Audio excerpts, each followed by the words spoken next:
Hello, friends. Welcome to this May edition of Monthly Viewpoints. Lately, geopolitical events, spike in commodity prices, which is leading to high inflation, hawkish Fed stance, and COVID-related lockdowns in China have taken center stage. That has led to higher volatility in equity markets. We have seen the much anticipated correction in equity markets globally, including in India. For Indian markets, four key trends stand out. One, the S&P 500 is down 18% of its peak and 17% year to date, while the Nasdaq is down 27% from its peak and 26% year to date. In contrast, India is outperforming global markets thus far, with the Nifty down only about 14% from its peak and about 9% year to date. Two, large caps are outperforming mid and small caps. The mid and small cap indices are down about 19% and 25% respectively from their peak. Three, value is outperforming growth in India as well as globally. And four, sustained buying by domestic investors is imparting resilience to the markets even when the FIIs continue to be in the sell mode. So the key question now is, what can we expect going forward?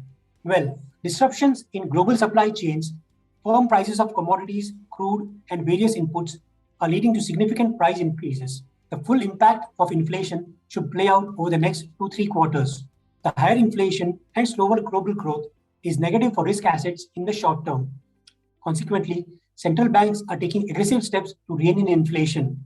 The US Fed raised its policy rate by 50 basis points and will start reducing its balance sheet from June. RBI is also prioritizing inflation over growth and has increased the repo rate by 40 basis points and the CRR by 50 basis points. On the economic growth front, global GDP growth estimates are being downgraded.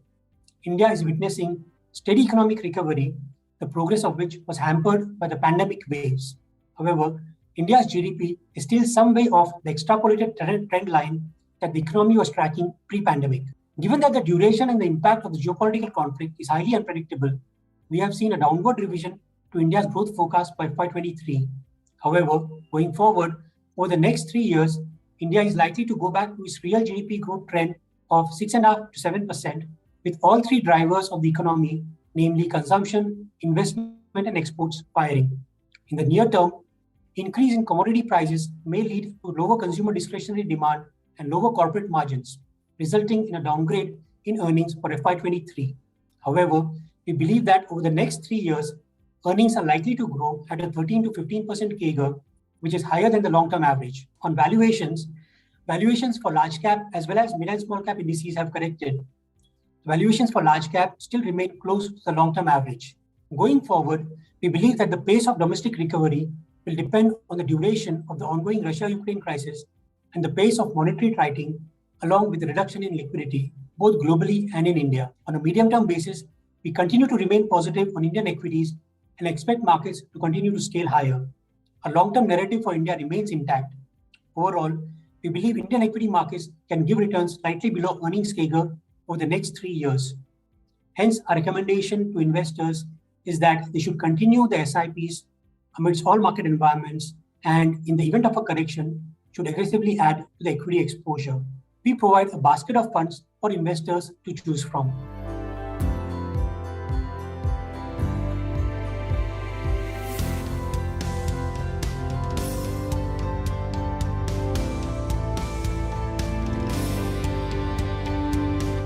Thank you and happy investing.